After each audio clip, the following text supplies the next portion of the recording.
mudah-mudahan nanti, atau harus yang ini ya recordnya ya. Yang mulai meeting tadi siapa ya? Oh, tapi bisa nih. Oke, jadi nanti kalau udah selesai meetingnya bisa dilihat kembali ya. Oke, baik. Kita mulai perkuliahan kita. Mungkin pertama saya mengenalkan diri dulu ya. Oke, nama saya ini sebentar.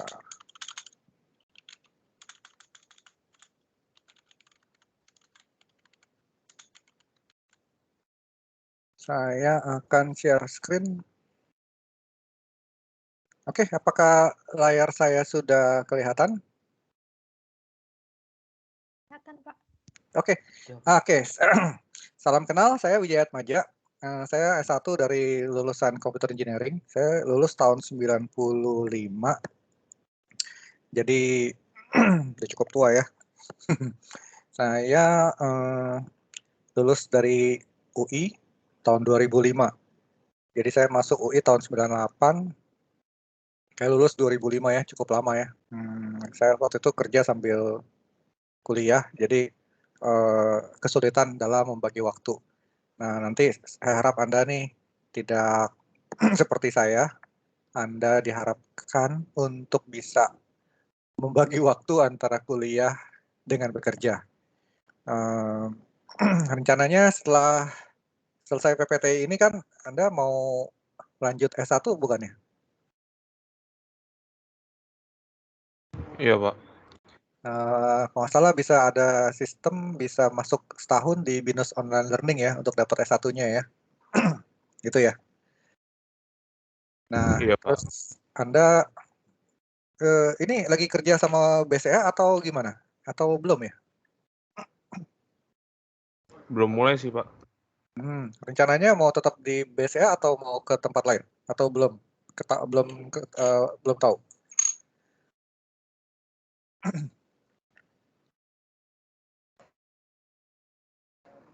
Tergantung nasib kali, Pak. Soalnya juga pandemi gini. Yang ikut PPTI bukannya mostly bisa diterima di BCA semua? Bisa, Pak. Cuma kan ada misalkan kalau misalkan udah lulus ada yang mau pindah atau apa kan kita nggak tahu, Pak. Oh, ya. Oke. Ini saya saya tidak bermaksud mempromosikan, tapi menurut saya BCA adalah salah satu bank yang sehat di Indonesia. Kalau Anda lihat harga sahamnya juga naiknya bagus, jelas bukan termasuk saham gorengan.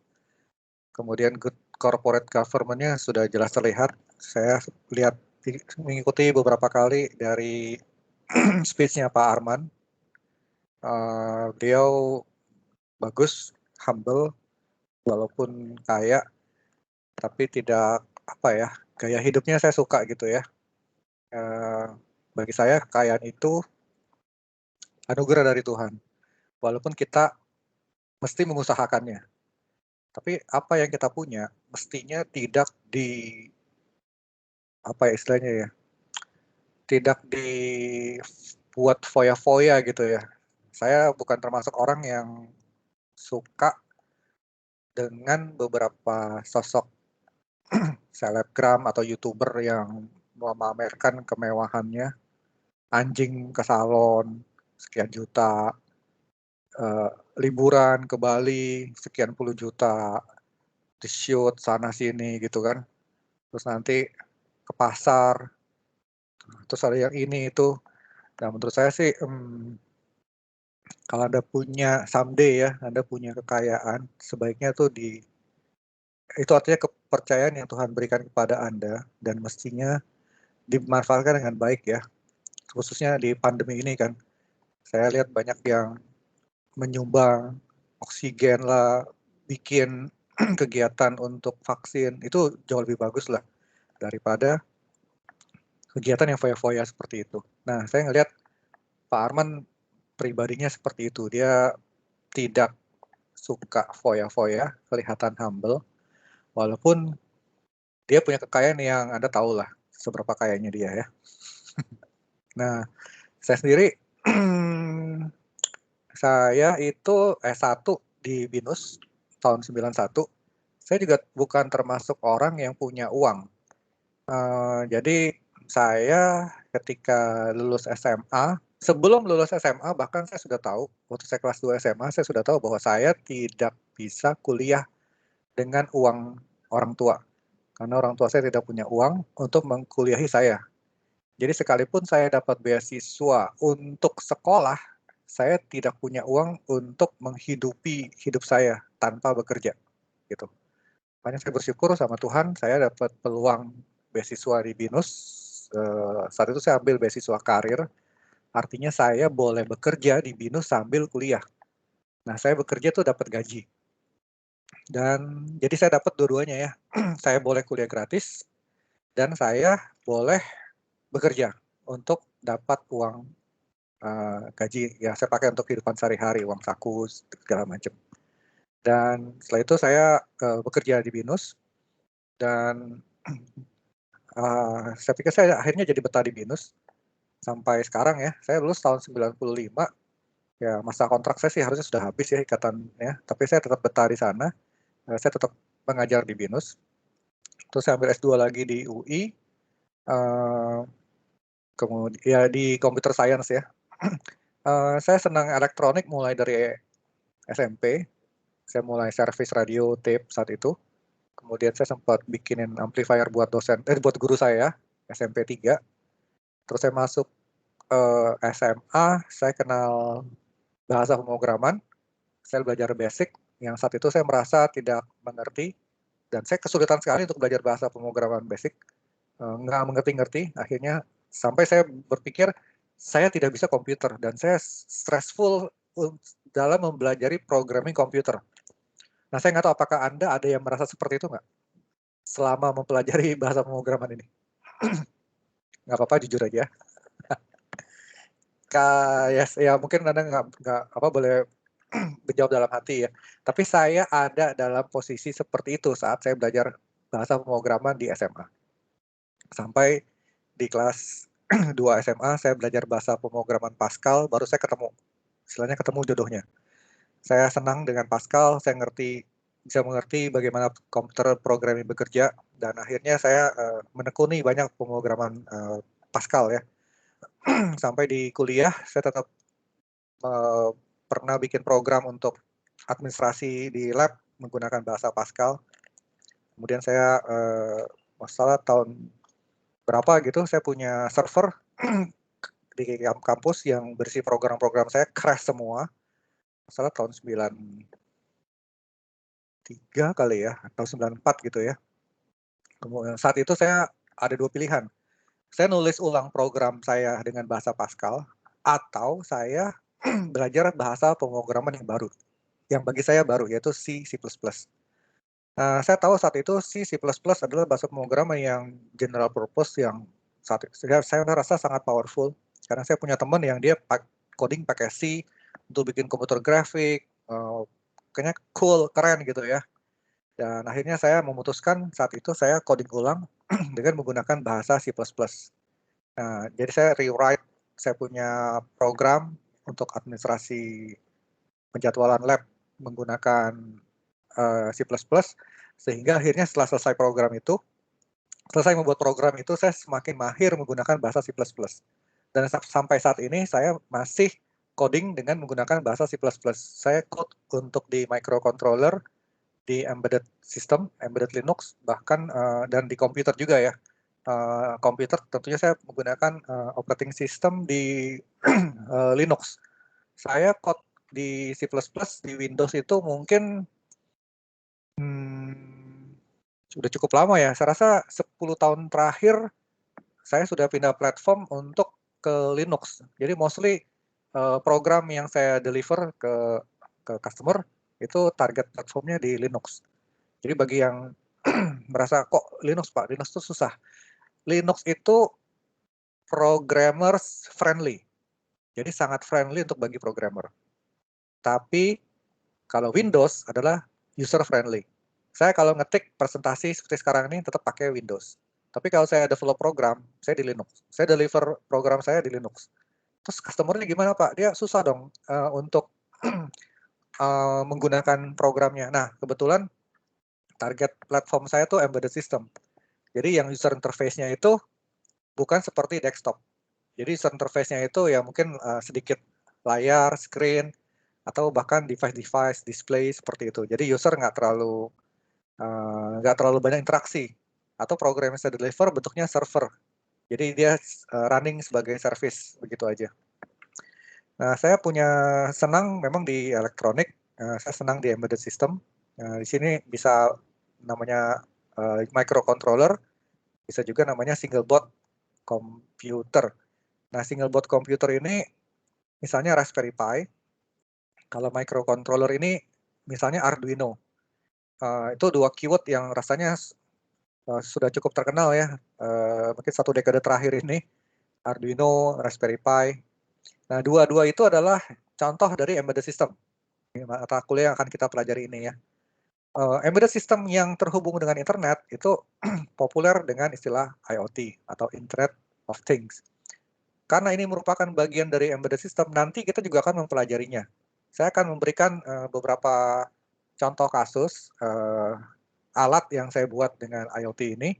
Ya nanti saya akan coba kasih lihat di beberapa pertemuan mendatang ya, dan aplikasinya. Saya senang dengan cloud computing. Kebetulan tahun lalu ya, saya sempat ada kesempatan oleh BINUS untuk ambil Alibaba Cloud Certification profesional. Jadi saya valid sampai tahun depan ya. Nanti di kuliah ini saya akan coba mengajak Anda untuk belajar sedikit tentang cloud computing karena ada hubungannya dengan IoT ya, yaitu dengan menggunakan Amazon Web Services. Kenapa bukan Alibaba? Karena di mata kuliah ini yang membuat materi kuliahnya dia menggunakan AWS, sehingga nanti saya sudah coba join dengan AWS Education. Saya akan coba bikin kelas di AWS Education. Jadi nanti setiap Anda dikasih kredit untuk bisa mencoba cloud-nya. Nah, secara normal AWS, Google Cloud, Azure dari Microsoft itu memberikan free trial bisa sampai setahun. Tapi syaratnya Anda punya kartu kredit. Walaupun nanti kartu kredit itu hanya dipakai untuk proses pendaftaran saja. Nah, bagi Anda yang tidak punya kartu kredit, tentunya nggak bisa menggunakan free trial ini. Nah, makanya nanti saya akan coba mengusulkan dulu ke si AWS Educate untuk membuka kelas yang isinya Anda ini. Sehingga Anda nanti boleh mencoba AWS Cloud tanpa harus registrasi dengan kartu kredit. Gitu ya. Nanti kapan? Ya, minggu ini saya akan propose, nanti tunggu dari si AWS akan approve-nya, mudah-mudahan dalam waktu tidak lama lah ya. Terus saya juga suka dengan machine learning, deep learning, dan yang saya tekuni sekarang adalah ke ini ya, mungkin berapa tahun ya, 5 tahun terakhir ini saya suka dengan hidroponik, saya suka tanaman, terus saya bahkan sempat ikut workshop di Chiba, khusus tentang ini ya, plant factory, jadi bikin tanaman kayak gini nih, susun-susun ini ya, di dalam gedung ya. Saya suka masih tanam kayak melon dengan sistem precision farming. Ya mungkin nanti pada contoh-contoh berikutnya saya akan share sebagai case tadi dari IoT. Oke, nah untuk perkuliahan kita, saya lihat di sini ada buku yang disarankan, yaitu textbook kita ada 2 ya. Textbook utamanya adalah ini, Internet of Things for Architect. Ini sebetulnya sudah ada edisi kedua, ini masih edisi pertama ya. Tapi untuk yang dipakai di buku ini masih edisi yang pertama. Silahkan Anda googling di internet, cari PDF-nya. Rasanya PDF ini sudah banyak beredar, jadi Anda bisa mendapatkannya dengan tidak perlu banyak susah payah. Saya pikir ini jadikan salah satu topik self-learning lah ya, untuk dapatkan buku ini ya. Terus untuk bagian praktikalnya, pakai bukunya sih ini ya, Agus Kurniawan. Ini dosen UI nih, dia cukup aktif dan tulisan dari sini cukup bagus, enak untuk dipelajarin. Platform yang dia pergunakan ini bukan, jadi dia ada menggunakan Raspberry Pi, ada juga menggunakan PC ya. Nanti walaupun dalam beberapa demo di perkuliahan saya menggunakan microcontroller atau mungkin Raspberry Pi, tapi saya akan coba juga mendemokan materi ini dengan menggunakan PC ya, dengan tools yang ada di PC saja. Di sini apakah ada yang menggunakan Linux sebagai operating systemnya?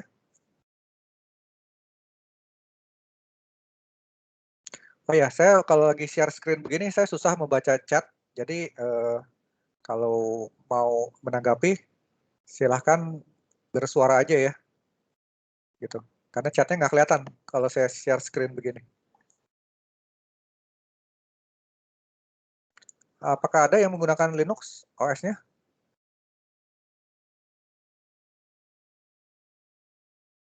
Sepertinya tidak, Pak. Tidak ya, oke. Berarti rata-rata Windows lah ya. Oke, nggak apa-apa.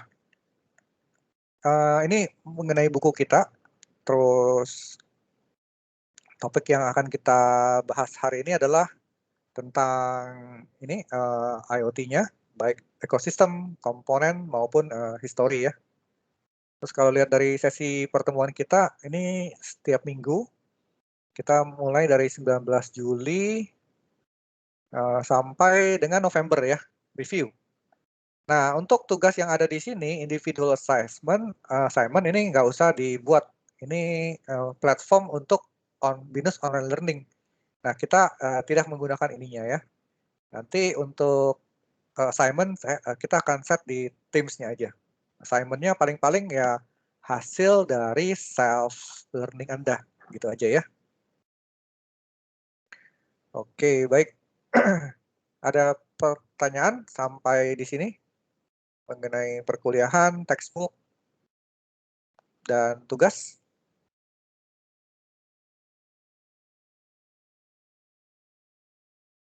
Belum, Pak. Oke. Baik. Kita akan mulai perkuliahan kita hari ini.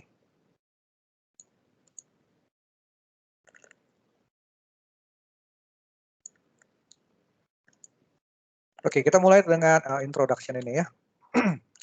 Jadi ini sebenarnya slide ini diambil gabungan dari dua buku itu. Jadi kalau Anda lihat kok banyak banget istilah teknis tentang AWS, karena itu diambil dari buku kedua.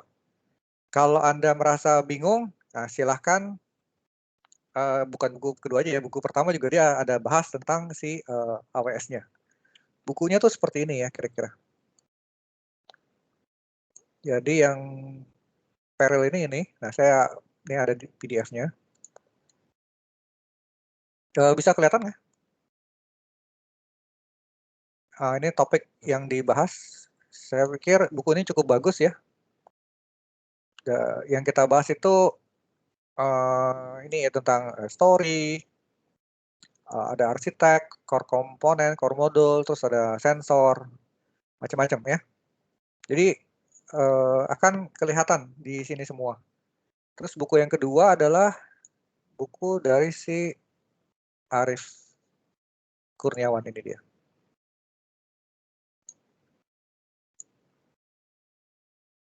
Ya, judulnya ini Learning AWS IoT. Ya, jadi ini dua buku yang kita pergunakan untuk kuliah kita ini.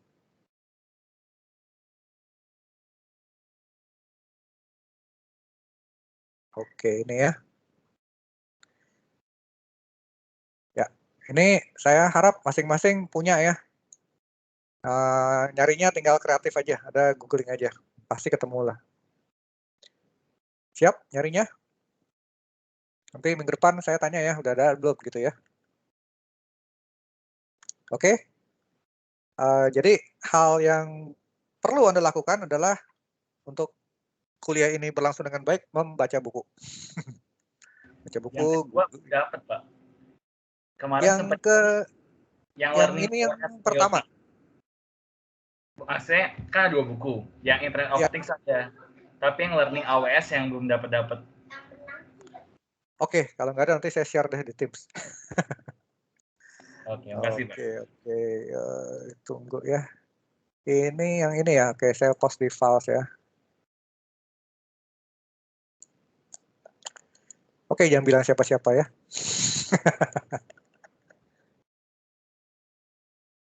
Ini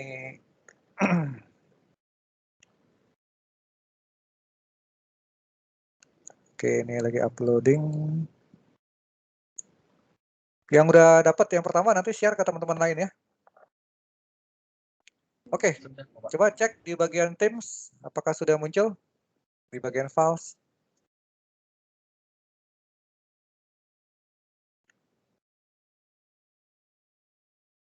Sudah Pak, makasih Pak. Oke, ya sip ya.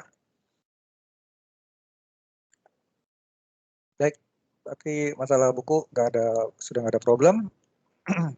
Oh, kayaknya saya mesti share itu untuk kelas sebelah ya. Nanti dia ngiri ya. Oke, tunggu ya biar saya ingat.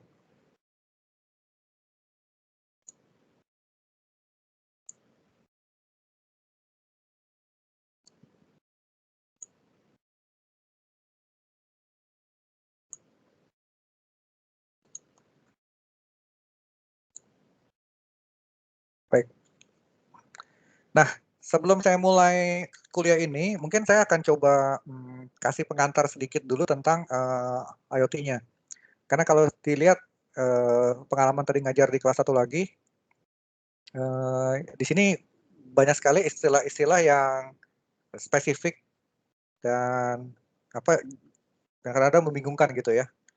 Jadi saya akan coba kasih dulu sedikit slide tentang IoT-nya. Bentar ya.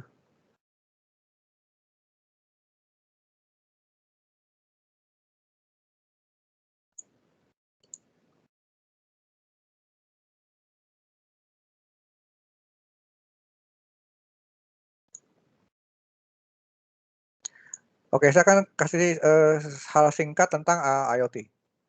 Jadi sebenarnya materi ini saya bikin untuk mendemokan bagaimana membuat peralatan simpel tentang IoT. Cuma saya akan fokus ngomong ke bagian satu aja dulu ya, bukan untuk yang lainnya. Jadi gini, sebenarnya IoT itu adalah Internet of Things, benda yang terhubung dengan internet. Jadi ada bendanya, ada internetnya, dan tentunya ada cloud-nya sih. Setelah terhubung ke internet kan cuma jalur ya, benda, internet, terus kemana ya? Ini ada cloud-nya, cloud untuk penyimpanannya, untuk message broker seperti itu. Terus fungsinya apa? Secara umum ada 2, untuk kontrol dan monitoring. Kontrol itu dalam arti mengirimkan data dari server. Dari server kirim ke benda. Ngapain dari server kirim ke benda? Anda mau nyalakan lampu. Berarti dari handphone mau ke lampu kan? Dari handphone nggak bisa langsung ke lampu. Tapi handphone Anda connect ke cloud yang ada di internet. Dari cloud itu baru ke bendanya. Kenapa nggak bisa dari handphone ke lampunya? Kan satu jaringan. Anda di rumah, lampunya connect ke WiFi di rumah, handphonenya connect ke WiFi di rumah. Nah, untuk menjawabnya, Anda bisa mencoba hal seperti ini. Anda coba pakai WA, WhatsApp, 2 handphone, dua-duanya Anda hubungkan ke WiFi, ke akses point di rumah. Ya. Terus, akses point ke rumah diputuskan dari sambungan internet. Oke, artinya handphone Anda dengan yang satu lagi tetap terhubung ke jaringan melalui wireless LAN yang ada di rumah kan. Tapi wireless-nya itu tidak terhubung dengan internet. Nah, dengan demikian masing-masing handphone Anda tidak terhubung dengan internet. Ya. Terus coba kirim pesan. Bisa dikirim atau enggak? Jadi walaupun dua-dua handphone itu terhubung secara jaringan lokal, bukan berarti dua-dua aplikasi itu bisa langsung kirim-kiriman data. Kenapa nggak bisa? Karena untuk bisa ngirim pesan dari handphone satu ke handphone yang lain, dia tidak bisa mengirim secara langsung. Tidak bisa direct messaging dari handphone A ke handphone B, walaupun dua-duanya sudah terhubung dengan jaringan Wi-Fi. Kenapa? Karena masing-masing tidak tahu IP masing-masing. WA itu kan dikenal dari nama ID, nomor telepon kan, bukan dari IP. Kalau dari IP, IP-nya kan ganti-ganti. IP DHCP kan, berubah kan, dan IP kan private. Bagaimana dari luar masuk ke IP private kan nggak bisa. Nah, jadi WA connect ke internet. Internet itu ada cloud-nya sebagai message broker-nya. Dia kirim ke sini, ini juga connect ke sini. Jadi ini kirim, cloud-nya forward ke handphone satu lagi. Jadi istilahnya kan sekarang bagi handphone yang ini, dia dikirim dari server, dari cloud. Sama kalau saya mau matikan lampu. Saya dari handphone kirim komen ke cloud, dari cloud kirim komen ke si lampu untuk mematikan. Nah, itu ceritanya. Ya. Jadi menerima data dari server. Bagaimana kalau misalnya mengirim data ke server? Ya, misal saya pasang sensor suhu di satu ruangan. Setiap 5 detik ambil sensor suhu, ambil data dari sensor, terus dikirim lewat internet ke cloud.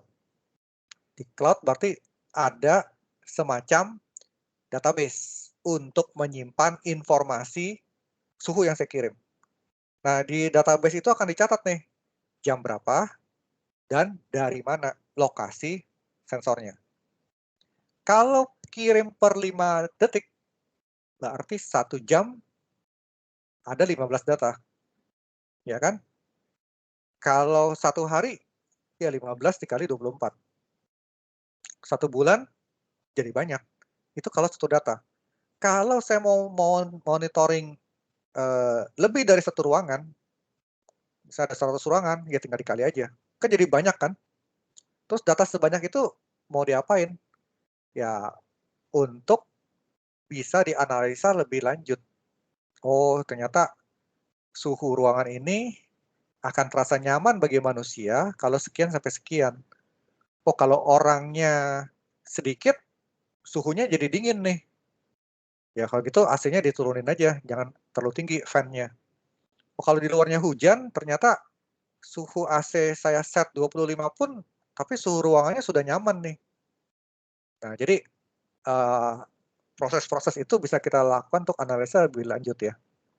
Nah, contoh lain misalnya kelembaban tanah.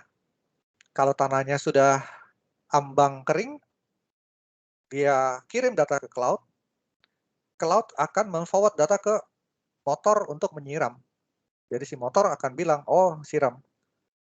Terus tahu dari mana motornya akan nyiram? Nah, di cloud-nya bisa kita kasih semacam if dan else.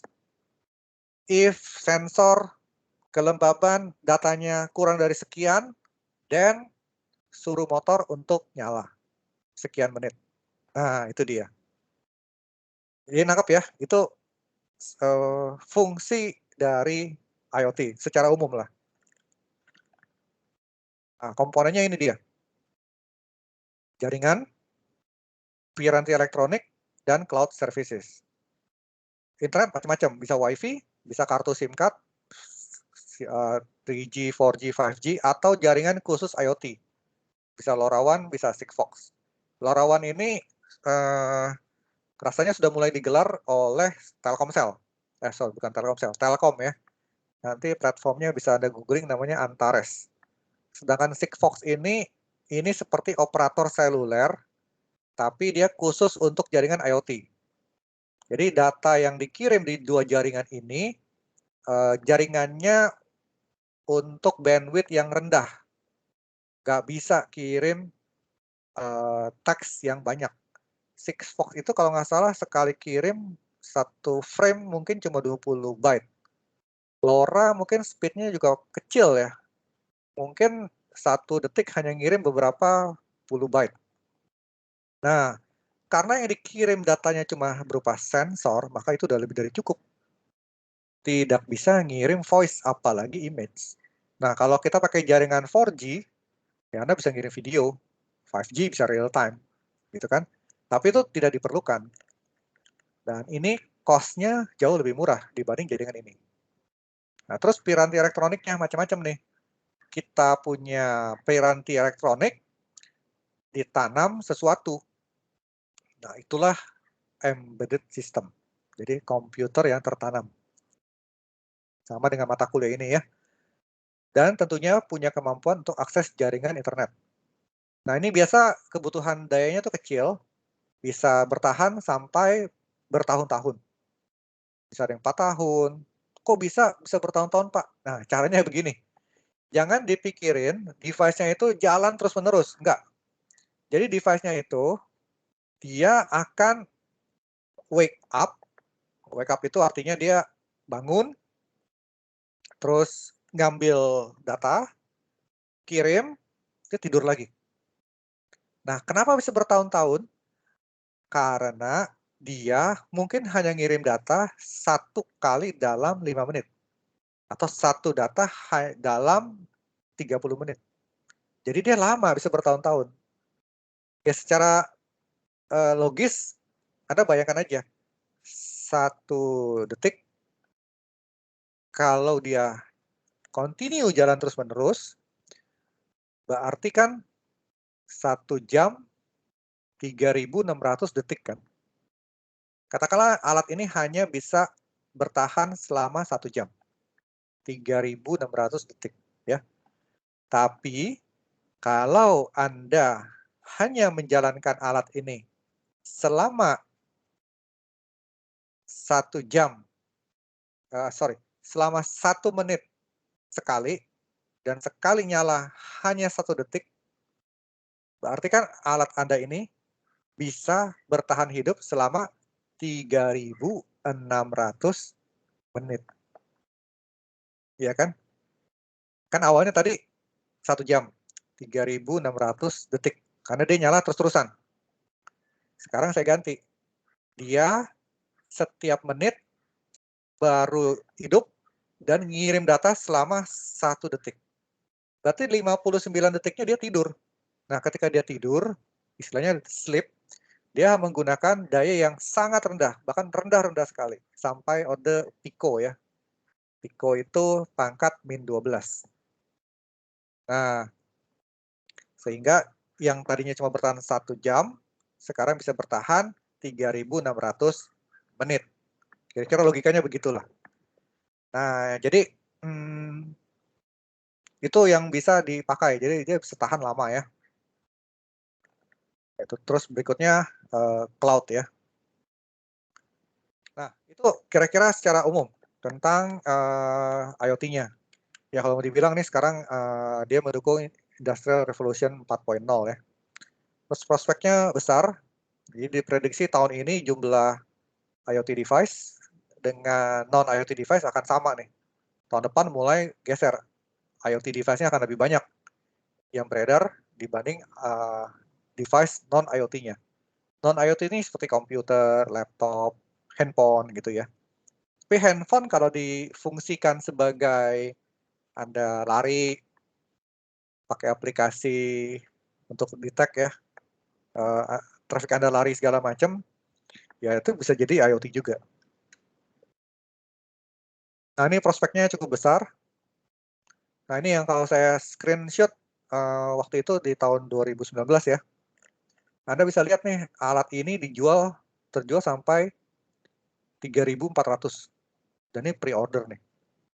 Anda bisa bayangkan ini satu alat 100.000 aja. Ya udah berapa nih omsetnya? Lumayan besar kan? Nah ini kalau dilihat alatnya, harga segini, terjual segini. Jadi Anda satu alat aja tokonya sudah laku segini omsetnya. Lumayan gede kan? Ini aplikasinya banyak sih. Bisa smart farming, bisa taruh di smart manufacturing. Jadi mulai pesen, order mobil, komponennya, bentuk mobilnya semua dilakukan secara online. Ini untuk di gudang, ngangkut barangnya segala macam. Gudang Alibaba, Amazon pakai seperti ini. Anda bisa googling robot-robot begini. Ini vertical farming. Ini ditaruh di sensor di sapi. Jadi ketahuan dia lagi ngapain sapinya. Kalau dia anget badannya, kita juga bisa tahu. Dia kebanyakan tidur, kita juga bisa tahu, oh sapi ini kebanyakan tidur nih, biasa dia jalan sekian, sekarang nggak pernah jalan, nah berarti ada something, kita bisa mendatakan. Terus ukur beratnya juga bisa, jadi nanti kalau dia jalan ke timbangan itu kan akan detect beratnya, dan ketahuan, oh si sapi ini, sehingga kita bisa nge-track nih, beratnya berapa gitu. Dan device-nya ini dipasang ya, di IoT-nya. Kalau dia kabur gimana Pak? Ya ini sih nggak cerita kabur lah ya. Kabur kan ini bisa aja di tertutup. Tapi ada yang membuat sistem namanya virtual fence ya. Jadi dia sudah riset tentang si sapi kali ya. Ya bukannya mungkin ya. Sudah pasti riset tentang si sapi. Jadi dia akan membuat alat tubuh si sapi itu mengeluarkan entah bunyi, entah getaran tertentu, atau kejutan listrik, saya nggak tahu.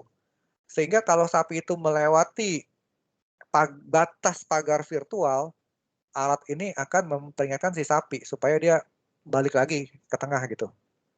Nah, jadi virtual fence itu seperti kandang virtual. Jadi kalau dia jalan lewatin garis itu, kan GPS akan detect udah sampai di sini nih. Maka alat ini akan memicu reaksi si sapi supaya si sapi itu jangan jalan terus gitu, tapi mundur balik. Kayak gitu. Ini saya kalau nggak salah produk lokal ya, yang anak ITB itu yang bikinnya. Ini saya pernah buat IoT sederhana untuk nyiram pohon ya. Saya tanam melon di saya punya rooftop. Ya ini melonnya. Ini saluran irigasinya. Ini ada namanya dripper ke sini. Jadi masing-masing ini akan netes ya. Ini alatnya, alat nyiramnya. Ini namanya menggunakan microcontroller ESP8266. Nah, alat ini nggak terlalu mahal ya, mungkin ya berapa puluh ribu lah ya. Dia akan mengatur penyiraman. Waktu itu saya tidak pakai sensor, tapi saya pakai schedule aja. Jadi setiap jam saya siram, terus saya atur nih. Kalau pagi mungkin durasi siramnya 1 menit. Tapi kalau siang durasi siramnya lebih banyak, mungkin 3 menit. Seperti itu. Masalah, oh ini saya nggak ada videonya ya. Ya, itu kira-kira tentang pengantar IoT-nya ya. Mungkin sampai sini betul ada yang mau ditanyakan? Sebelum saya lanjut ke slide mata kuliah kita.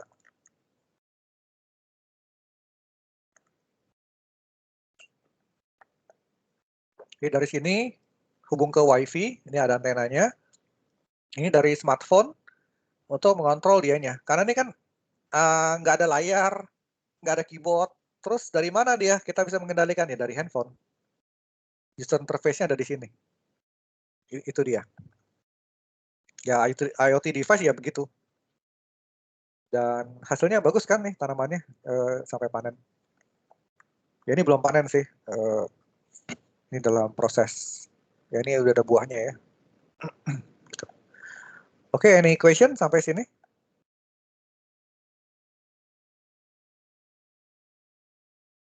Baik, kalau nggak ada, saya lanjut ke slide kita. Nah, jadi pertanyaan yang umum ditanyakan adalah what if we know the state of everything. Jadi maksudnya kita kan mau tahu kondisi nih, kondisi dari lingkungan sekarang mau ngapain, kondisi sapi lagi ngapain, suhu sekarang lagi ngapain, tanah lembab basah gitu kan. Nah setelah kita tahu kondisi itu kita mau ngapain, itu yang lebih penting. Saya mau bikin sensor suhu Pak, untuk sensor suhu ruangan. Ya setelah tahu mau ngapain gitu. Kalau cuma sensor saja, terus setelah itu nggak tahu mau ngapain, itu juga nggak ada manfaatnya. Nah, salah satu hal yang saya lagi kerjakan adalah begini, saya lagi mau ngirit AC di gedung. Oke, AC itu kalau kita set suhunya, bukan hanya di gedung sih, di ruangan kita juga bisa ya. Anda coba cek AC mungkin di kos, di rumah. Kalau Anda pasang AC, nyalakan AC, remote-nya kan ada tunjuk suhu ya di remote ya. Anda set misalnya 22. Suhu di luar lagi terik matahari, panas.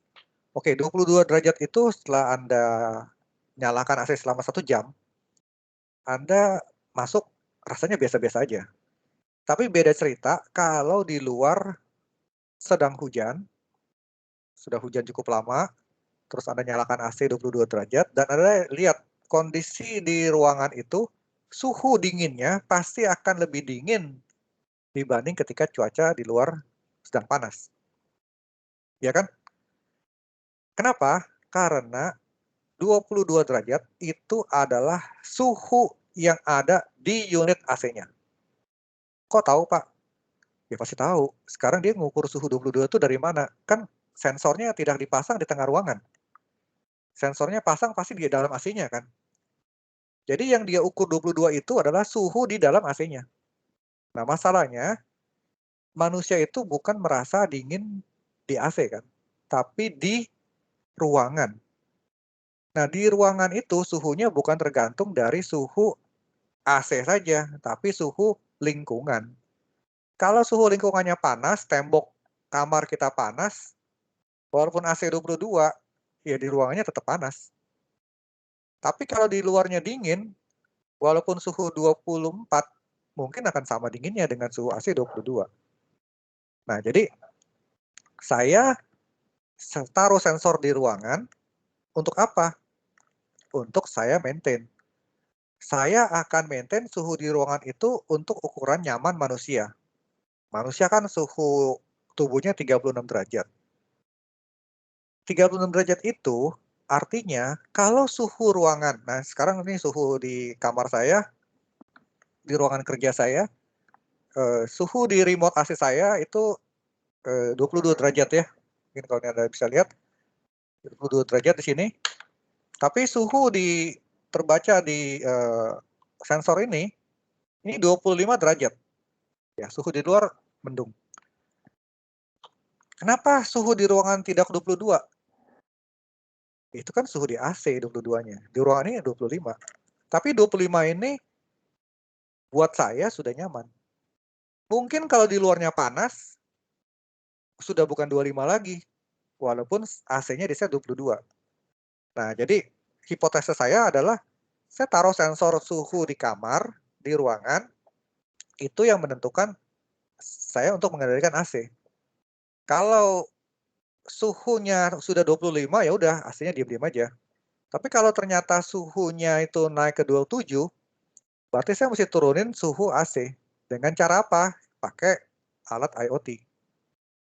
Jadi untuk kontrol AC bukan dari remote yang sensor suhunya ada di dalam AC, tapi sensor suhunya ada di ruangan yang mewakili suhu yang dirasakan oleh manusia. Nah, itu yang saya bilang, jika kita tahu mau ngapain. Nah, dengan mau ngapain itu, tujuan saya adalah membuat orang yang ada di ruangan itu nyaman. Tidak terlalu kepanasan, tidak terlalu kedinginan. Kalau satu gedung, satu ruangannya penuh banyak orang, pasti suhunya naik. Ya AC-nya harus diturunin. Nggak bisa kita bilang, AC kan udah 22. Udah cukup nih. Nggak bisa. Kalau ruangannya udah penuh, mungkin bukan 22, mungkin harus 18. Tapi kalau ruangannya kosong, yang harusnya isi 100 orang cuma diisi 5 orang, 22 mungkin udah kedinginan, kita mesti naikin ke 25, mungkin. Nah, untuk tahu itu, pakai sensor. Nah, itu kira-kira ya. Jadi nanti Anda juga bisa berpikir kasus-kasus yang Anda mungkin mau solve. Saya tahu ini, mau ngapain. Saya tahu orang pesan makanan, data di GrabFood atau di GoFood. Dari data itu, bisa banyak loh diolah. Saya bisa tahu daerah sini rata-rata banyak yang pesen bakso. Tapi yang pesen bakso tuh rata-rata dari jam 3 sampai jam 5. Kalau pagi, bakso kurang laku misalnya. Kalau siang lakunya ini. Kalau sore lakunya ini. Terus lakunya kira-kira berapa banyak. Nah, dari situ kita bisa bikin macam-macam tuh datanya diolah tuh. Cara taunya gimana, Pak? Itu kreativitas. Dari data semua itu, istilah kita data mentah, Anda olah, Anda sajikan, itu yang jadi jual mahal. Google mampu melakukan penyajian seperti itu. Google Ads ya, iklan. Google mengumpulkan data banyak orang, Anda searching apa, Anda cari tentang remote AC, maka semua iklan tentang remote AC akan mengikuti Anda. Ketika Anda pakai Google Chrome, buka Facebook, buka ini, itu remote AC akan ikut macam-macam merek pada Anda. Karena dia sudah tracking Anda. Nah, itu yang harga, jadi berharga. Terus, apa yang mau kita solve? Tentunya problem yang kita solve ini yang bisa meningkatkan nilai ekonomis. Mostly seperti itu ya. Rasanya semua driving meningkatkan economic value. Saya menggunakan IoT untuk menyiram melon, apa hubungannya Pak dengan economic? Ya sekarang belum ada, tapi someday dengan menggunakan IoT, kalau saya bisa memproduksi buah melon yang berkualitas, dibanding saya menggunakan penyiraman manual oleh manusia, tentunya saya akan menghemat human tenaga kerja, meningkatkan kualitas produksi buah, yang ujung-ujungnya akan meningkatkan nilai ekonomis, ya kan? Reduce dari tenaga kerja dan meningkatkan productivity quality. Saya kontrol ruangan AC, ya saya ingin supaya satu, manusia yang di situ nyaman. Kedua, saya juga mau cost saving. Kalau nanti ruangannya kosong, ya saya mesti matikan aja AC-nya. Jangan AC jalan terus. Kalau ruangan ini kosong, kalau perlu lampu juga dimatikan. Jangan boros. Dengan menggunakan sistem, kita bisa hitung berapa cost yang bisa kita hemat. Nah, nilai penghematan itu Anda bisa forecast selama 1 hari, dikali jadi bulan, dikali jadi tahun, itulah value dari alat Anda. Jadi alat Anda ini value-nya diukur bukan dari harga barangnya. Harga barangnya mungkin murah, mungkin 50.000. Harga software gimana ngitungnya? Ya harga software tinggal hitung aja, Anda coding berapa jam. Terus 1 jam Anda mau dihargain berapa gitu kan. Udah ketemu kan cost-nya kan. Cost untuk alat, cost untuk desain, cost untuk bayar orang. Katakanlah ketemu angkanya nih, misalnya 1 juta. Apakah Anda jual alatnya 2 juta? Belum tentu. Kalau ternyata dalam 1 tahun Anda bisa menghemat 50 juta, ya alatnya modal 1 juta Pak. Tapi alat ini berpotensi untuk menghemat sampai 50 juta dalam setahun. Oke? Ya kalau gitu ngapain saya jual 1 juta? Saya jual aja 10 juta. 10 juta itu customer kita beli, dari dia keluarkan uang 10 juta, dia menghemat 50 juta dalam setahun. Dia mau nggak? Pasti mau. Orang break even dalam waktu berapa bulan kok. Kita untung gede dong Pak. Iya, kita untung gede karena kita tahu what problem could we solve. Ini yang nilainya 9 juta. Kan tadi modal 1 juta kan, kita jual 10 juta kan. Nah ini nih. Itu harga yang kita solve. Ya, jadi gitu cara ngitungnya ya.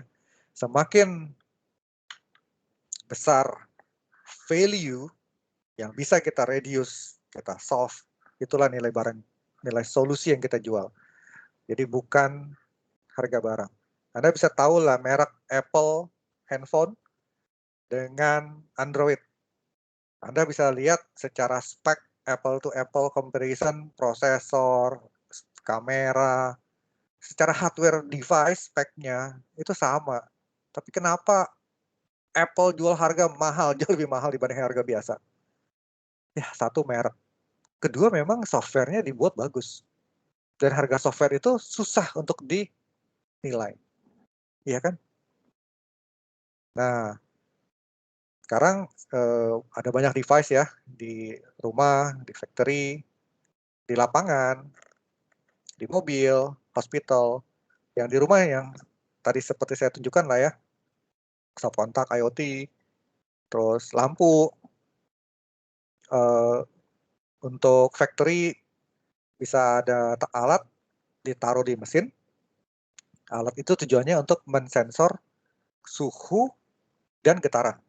Nah, kenapa suhu dan getaran itu penting untuk mesin? Karena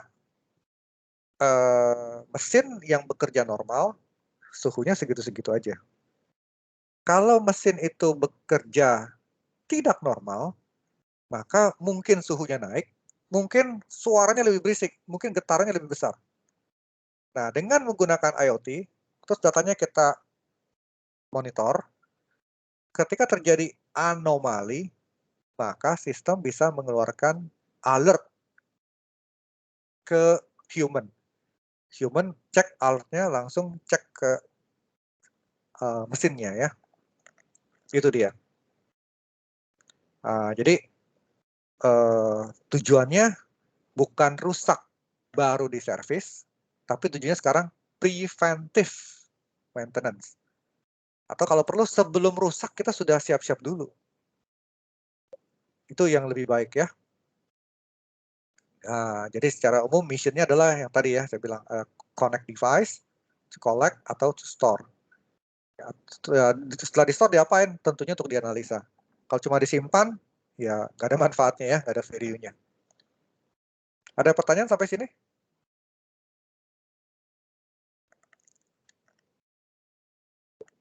Kalau nggak ada saya lanjut. Selesai nih cepat aja tentang history, Anda nanti bisa baca ya. Tahun 97 ini PNG untuk supply chains. Nah ini juga historinya dari tahun 73 sampai 99. Bluetooth tahun 98. Ini General Motor bikin ini untuk remote diagnostic. Ini untuk healthcare ya. Ini internet kamera tahun 93, tahun 91. Ini saya masuk BINUS tahun 91 nih. Ini mulai dikenalkan printer yang pakai network ya. Zaman saya masuk BINUS, saya masih pakai komputer dengan layar hijau ya. Layarnya tabung hijau warnanya. Maksudnya layarnya tuh cuma karakternya warna hijau. Jadi namanya komputer monokrom ya. Kalau sekarang udah canggih lah. Ya, saya kenal komputer saat itu seperti itu. Ya ini jalan terus 2001, 2005 sampai 2014 ada tonggak sejarah baru, Apple mengeluarkan namanya e-beacon protokol ya. E-beacon ini bagus sehingga kalau dipakai untuk absen, taruh beacon satu di satu ruangan, orang keluar masuk tuh terdetek ya. Jadi dia nggak akan lari tuh, nggak mungkin ngumpet-ngumpet keluar masuk, pasti akan ketahuan sama si beacon. Nah, untuk mau tahu lebih lanjut, Anda bisa googling aja tentang e-beacon protokol ya. E-beacon ini disupport dari Bluetooth versi 5 atau BLE ya, Bluetooth Low Energy.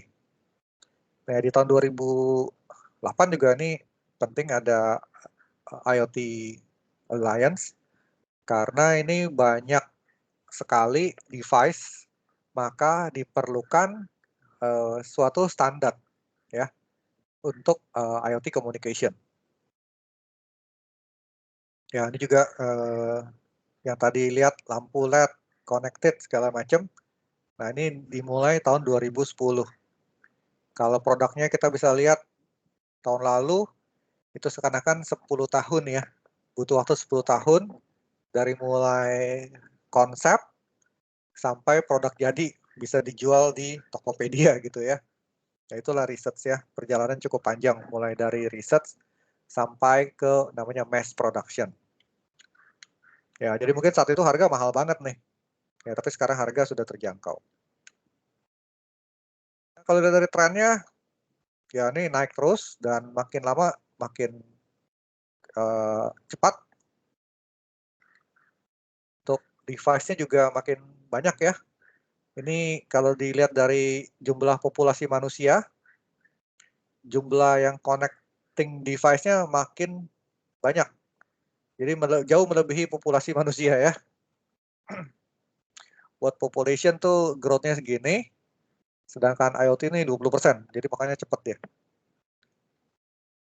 Nah, sekarang kita bicara tentang ekosistem. Ekosistem itu istilahnya komponen pendukung dari si IoT-nya ya. Apa aja? Pertama, kita lihat dari impact dari IoT. Kita bisa lihat dari sisi revenue stream, apa yang bisa dibuat dari teknologi IoT ini. Sebagai contoh, begini. Misal, ada suatu alat, mesin dispenser minuman. Harga dispenser minuman ini untuk misalnya water purifying mesin lah ya. Ini kan mahal nih harganya nih, ini premium. Dan karena ini premium, berarti yang beli terbatas. Misalnya satu alat water purifying 50 juta gitu, kan yang beli terbatas. Oke, kalau dengan IoT gimana caranya? Nah, dengan adanya IoT, kita bisa pakai sistem sewa. Kalau misalnya dia sudah tidak bayar sewanya, si IoT-nya bisa putusin. Dia mesin stop, tidak bekerja. Kalau tanpa IoT gimana? Ya kita satu-satunya cara harus datang untuk tarik mesinnya kan. Kalau dengan IoT, mesinnya nggak usah kita tarik, tapi kita putusin dulu servisnya. Sambil kita beri kesempatan mereka untuk mau perpanjang subscription-nya istilahnya. Nah ini kan jadi berbeda revenue stream-nya. Yang awalnya jual putus, sekarang sistem sewa.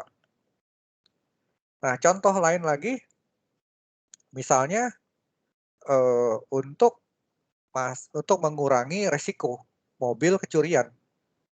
Misalnya misalnya bisnis penyewaan mobil. Bisnis penyewaan mobil ini kan resiko yang paling ditakutkan adalah mobil hilang. Ya. Ya kalau rusak itu di cover dari operational lah ya. Tapi mobil hilang ini yang susah. Walaupun di cover sama insurance. Tapi kalau udah hilang kan akan mengganggu bisnis. Nah, supaya mobil hilang ini dikurangi, ya kita taruh alat untuk melacak. Taruh alat untuk melacak mobil ada di mana dan lagi ngapain aja. Lagi ngapain aja artinya lagi jalan mesinnya atau enggak. Kondisi bensin bagaimana. Bahkan kita bisa taruh mikrofon untuk mendengarkan percakapan yang ada di mobil. Gitu. Nah, jadi dengan demikian ke resiko kehilangan mobil yang disewa itu makin kecil. Nah, ini bisa juga ujung-ujungnya bisa reduce cost kan. Kalau awalnya kita memasukkan faktor mobil kecurian itu, misalnya harga mobil kita 200 juta. Resiko kecurian mungkin kita masukkan nih sebagai komponen sewa. Karena setiap sewa kita harus tambahkan seakan-akan insurance untuk mobil kecurian. Kalau kemungkinan mobil kecuriannya kecil, otomatis harga kita kasih sewa ke customer akan lebih turun juga. Karena kan risiko kita kecil. Pola pikirnya gitu ya. Nah, berikutnya bisa juga reducing time to market. Ini dengan factory automation ya. Bisa juga untuk improving supply chains, logistik, kita asset tracking. Bisa juga reducing production loss ya, seperti yang tadi saya cerita, mobil dipasang GPS. Bisa juga increasing productivity. Kita bisa pakai machine learning, data analytic. Ini yang contoh tadi untuk jualan apa yang laku di daerah kita gitu. Ya, bisa cari tuh datanya. Tren apa yang sedang top sekarang ini. Di penjualan apa barang yang paling laku sekarang ini, itu ketahuan tuh. Bisa juga untuk menggantikan tradisional. Ya, contoh ini tradisional thermostat diganti dengan IoT. Nah, berikutnya adalah komponennya nih. Ini ada sensor yang terdiri dari embedded system. Di dalamnya bisa aja ada real-time operating system. Bisa aja ada energy harvesting atau energy harvesting source ini dia bisa harvest energy, bisa dari getaran, atau bisa dari solar panel untuk nangkep energi. Atau bisa pakai listrik, atau bisa pakai baterai ya. Dan ini MEMS, ini electromechanical system ini adalah teknologi sensor. Seperti mikrofon, sensor gyroscope, magnetometer, itu contoh-contoh dari MEMS. Kita bisa mendetek handphone Anda orientasinya lagi portrait landscape, nah itu salah satu contoh aplikasi dari MEMS ya. Handphone Anda tahu Anda lagi jalan atau lagi diem, itu juga pakai sensor juga kan. Nah, oops. Nah, terus untuk komunikasi ya, ini sebenarnya bukan sensor ya. Sorry. Ya, ini sebetulnya bukan sensor lah ya.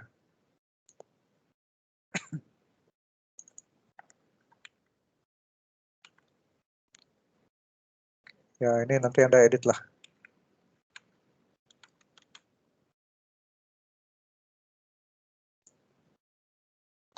Nah, untuk communication system, kan tadi ada device-nya, si sensornya itu. Terus sekarang untuk connect ke internet, bisa aja pakai wireless, atau bisa juga menggunakan pakai wired, pakai kabel ya, tergantung sistem komunikasinya. Untuk yang WiFi, range-nya biasanya pendek, antara 0 sampai 100 meter. Tapi biasanya sih 30 meter aja udah susah lah.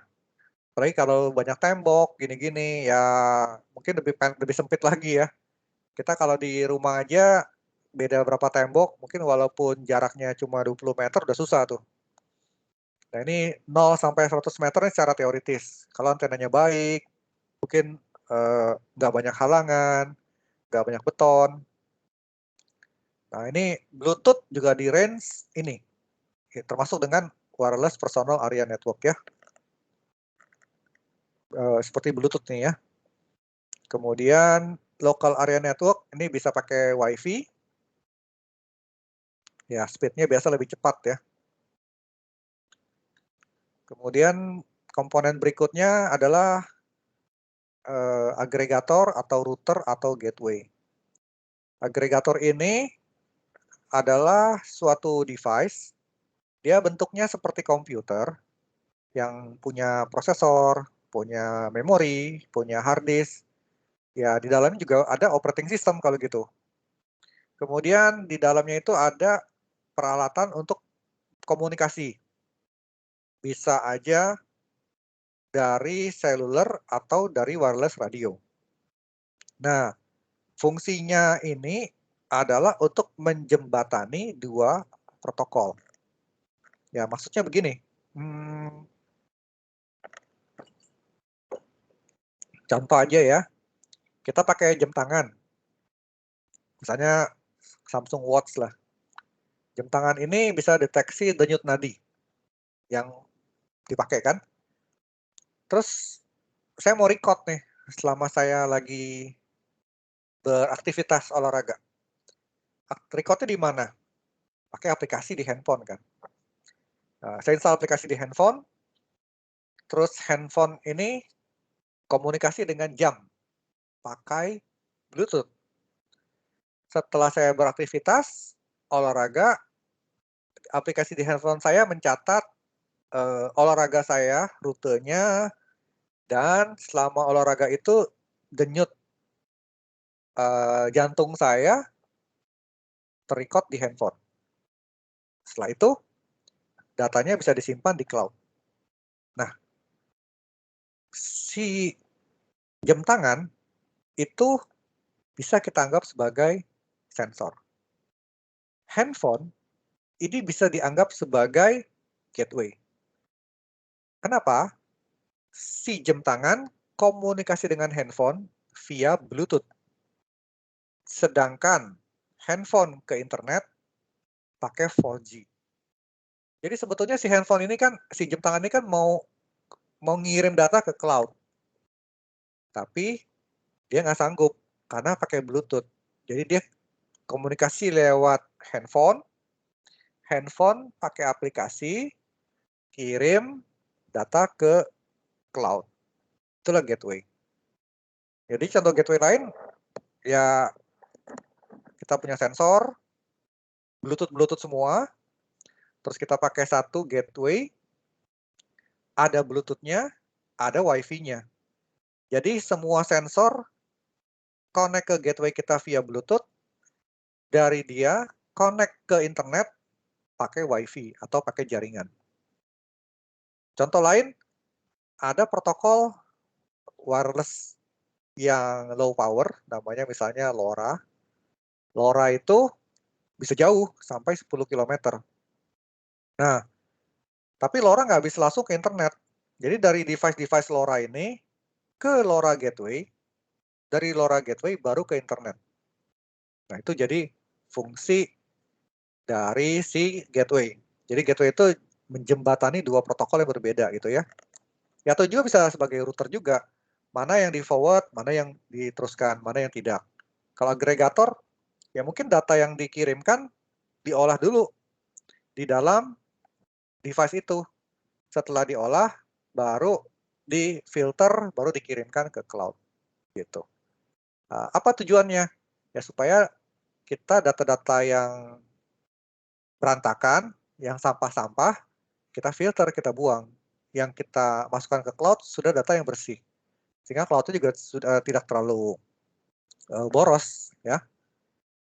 Nah, aplikasi menggunakan agregator gateway ini, itu yang biasa disebut dengan fog computing atau fog framework. Cloud itu kan awan di atas, fog itu ada di bawah. Karena dia itu dekat dengan device, maka disebut dengan fog. Atau ada yang juga disebut dengan edge computing. Jadi computing di tepi. Tepi itu di dekat sensornya. Ya. Jadi yang disebutkan edge computing, edge analytic berarti analisa yang dilakukan di komputer di tepinya. Berarti komputer yang ada di sisi sensornya harus punya daya komputasi yang cukup.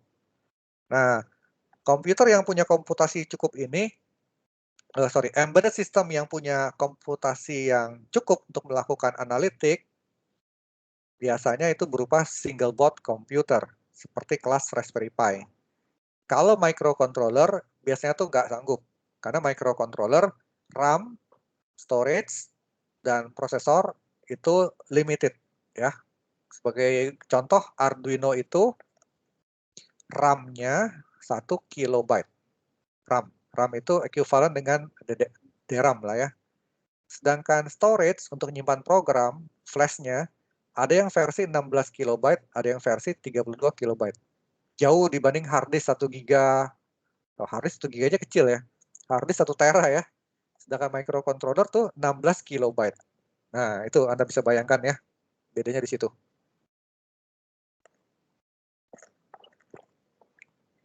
Nah, untuk jaringan, ini ada yang namanya jaringan antar yang covernya satu kota, itu kita sebut dengan WAN. Bisa pakai satelit, bisa pakai LPWAN. Jadi jaringan yang satu kota ini seperti LoRa, Sigfox, itu jaraknya jauh, maka bisa cover disebut wide area network, gitu ya. Bukan fully ujung ke ujung satu kota, cuma kalau jaringannya dibuat, ya bisa mengcover satu kota juga. Seperti Telkom ya, dia menggelar LoRaWAN ya. Ini yang dipakai protokolnya biasanya MQTT, CoAP, atau HTTP. Tapi untuk IoT device sendiri yang paling umum dipergunakan adalah ini. Nanti dalam pelajaran-pelajaran berikutnya, kita akan coba ya, saya akan mendemokan MQTT protokol ini. Nah, ekosistem berikutnya tentang cloud-nya. Cloud itu sudah ada device, jaringan sudah ada, tujuannya kemana. Nah, kalau nggak ada tujuan kan datanya mau disimpan di mana, mau diteruskan kemana. Berarti cloud provider itu juga penting. Ya. Nah, fungsinya bisa sebagai penyimpan database, bisa sebagai service provider. Service provider itu bisa aja sebagai message broker. Saya ngirim ke cloud untuk diteruskan ke device lain. Ya. Atau sebagai penyimpan data. Atau sebagai streaming. Kalau kita lihat film, Netflix, itu kan streaming. Itu pakai cloud infrastruktur. Kalau tanpa itu, susah ya. Kemudian, batch processing. Jadi, prosesnya dikumpulkan, setelah itu diproses di cloud. Anda kalau nanti tertarik dengan deep learning, Anda bisa sewa cloud yang menggunakan GPU, terus Anda bisa melakukan training model Anda. Nah, itu Anda upload data, upload model, upload rule, terus melakukan proses batch processing di sana. Atau juga Anda melakukan proses perhitungan atau apa, bisa melakukan di sana. Ada juga cloud yang berfungsi sebagai ini, data lake provider. Jadi data lake itu bisa dibayangkan suatu tempat untuk menyimpan data yang sangat besar. Jadi data ini karena besar sekali, maka disebut dengan danau dari data gitu ya, data lake. Yang salah Cassandra, Kafka gitu ya, bisa pakai ke sini. Terus jaringan juga bisa disebut dengan software defined networking. Kalau waktu Anda belajar computer network, Anda belajar tentang switch, ada router, terus di switch-nya Anda bisa bikin virtual LAN. Nah, switch-nya itu kan device fisik ya. Tapi kalau di software defined network, itu router switch itu dalam bentuk software. Anda bisa define VLAN dengan mengkonfigure cloud-nya. Anda bisa menginstal firewall juga dengan setting configure di cloud-nya. Seperti itu. Ya, itu jadi namanya software defined network ya. Nah, hal berikutnya yang mendukung dari IoT adalah fitur data analitik ya. Jadi setelah datanya tuh ngumpul semua di danau yang segitu banyak, kalau tantangannya adalah mau diapain.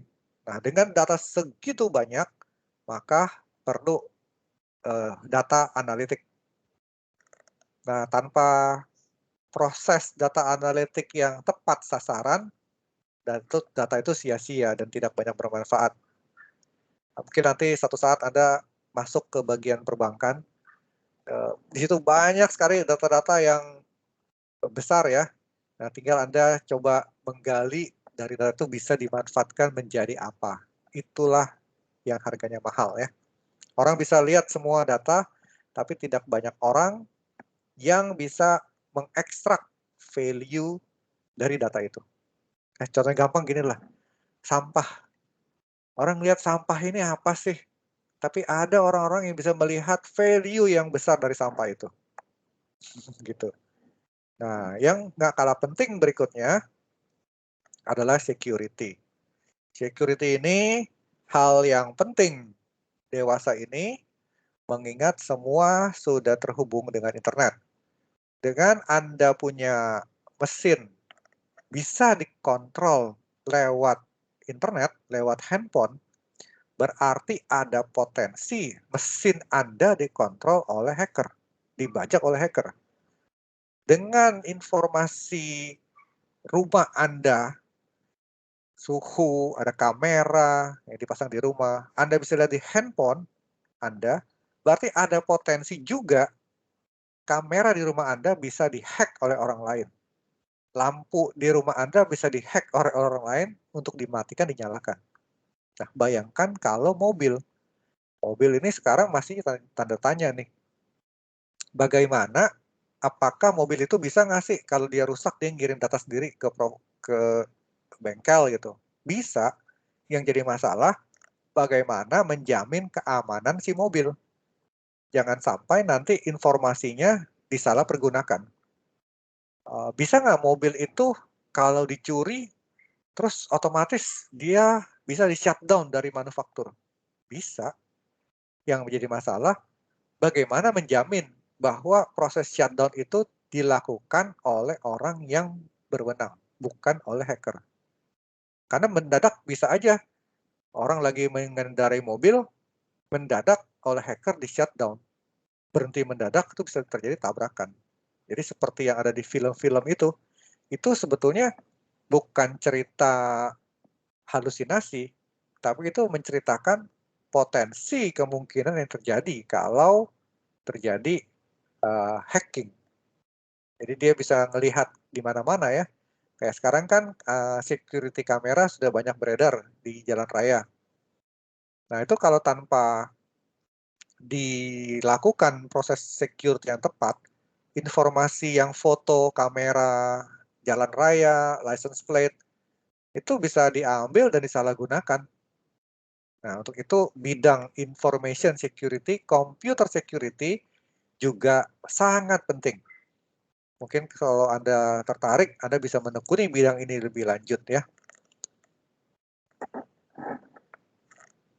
Oke, saya rasa nih ada yang mau ditanyakan sampai sini?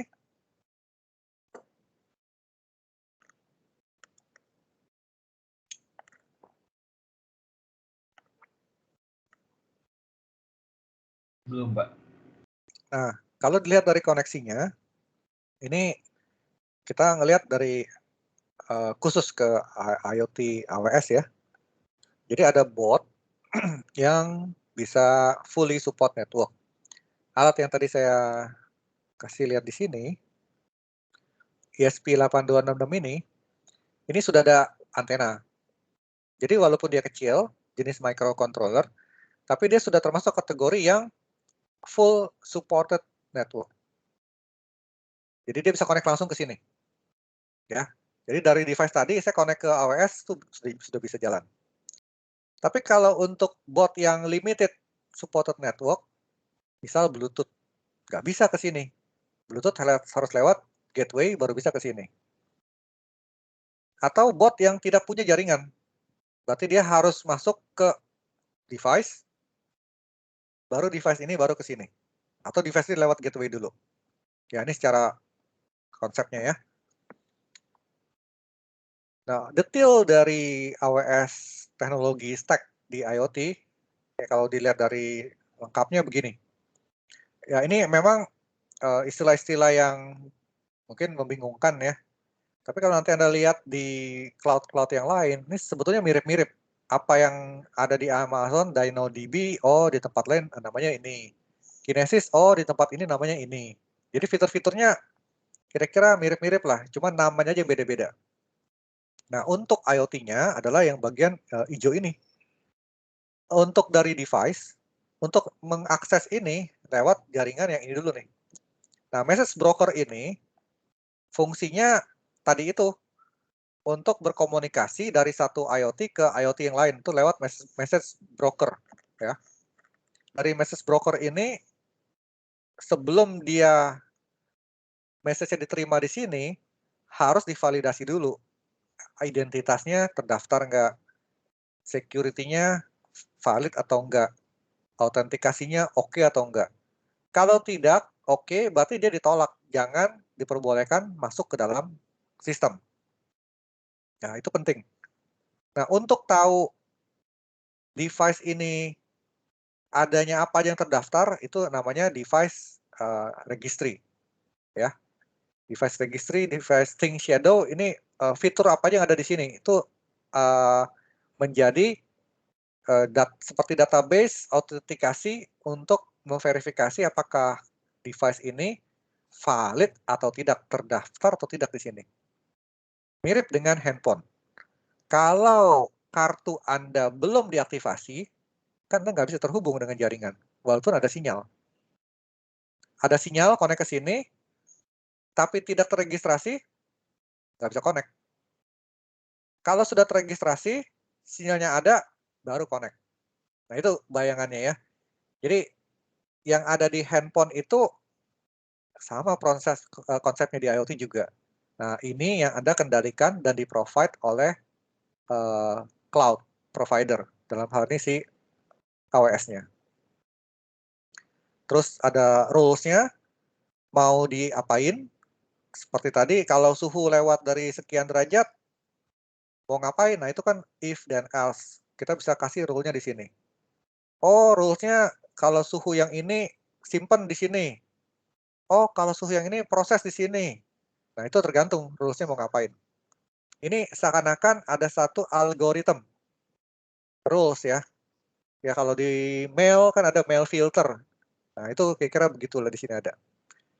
Ini juga setiap ini harus dicocokin dengan autentikasi dan identity-nya. Nah, aplikasi ini seperti di handphone atau di single board komputer bisa langsung akses ke sini tanpa lewat ini. Bisa juga begitu. Oke, saya rasa karena waktunya sudah habis, saya akan berhenti di sini. Nanti untuk berikutnya saya akan lanjutkan di topik minggu berikutnya ya. Nah, silahkan untuk yang Anda mau melakukan studi self-learning, Anda bisa baca tentang ini, IoT Components, dan sampai IoT Core. Ya. Jadi, saya menyarankan untuk self-learning-nya, pertama baca di buku ini. Oke.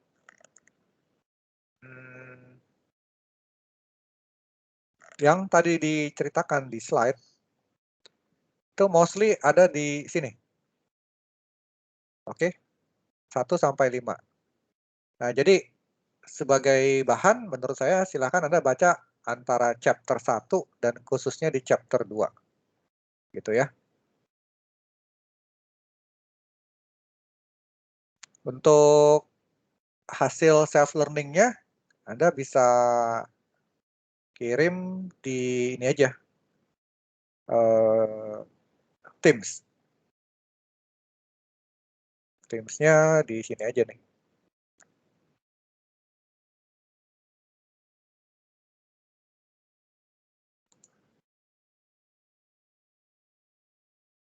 Oke, ini saya akan buat folder SL 19 Juli ya. Nah, untuk kelompoknya silahkan ikut kelompok yang kuliah sebelumnya. Terus apa yang dicatat? Untuk simpelnya Anda bikin aja PPT. Di PPT itu halaman pertama adalah nama kelompok dan anggotanya.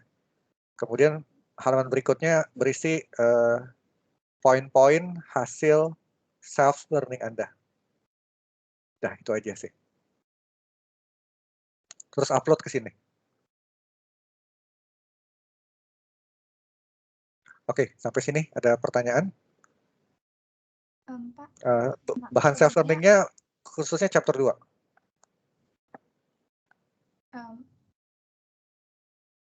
Halo Pak. Ya. Maaf sebelumnya, apa boleh saya minta nomor kontak Bapak? Jadi kalau misalnya mau tanya-tanya ke depannya lebih gampang gitu. Oke, saya tulis di ini aja ya, di chat ya. Iya boleh Pak. Oke, nomor saya 0818 ya.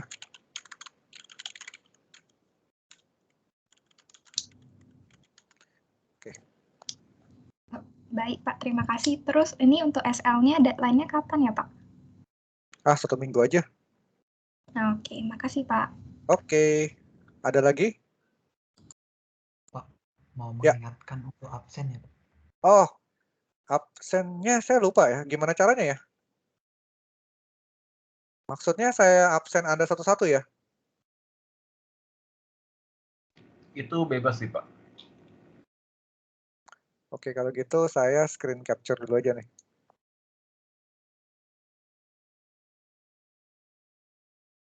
Oh, tunggu ya. Kayaknya saya di kelas 1 lagi saya lupa absen deh. Nanti saya mesti ngomong ke ini nih. Tunggu. Absennya di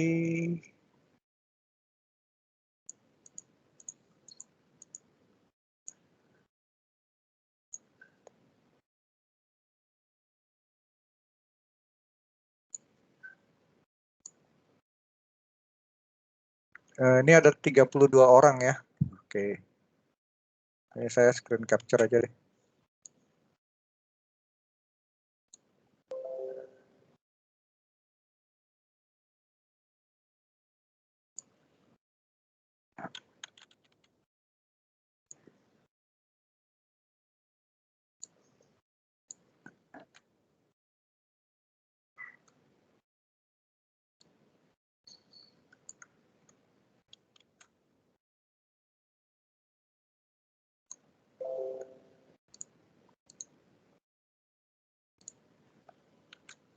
Oke, terima kasih atas reminder-nya ya.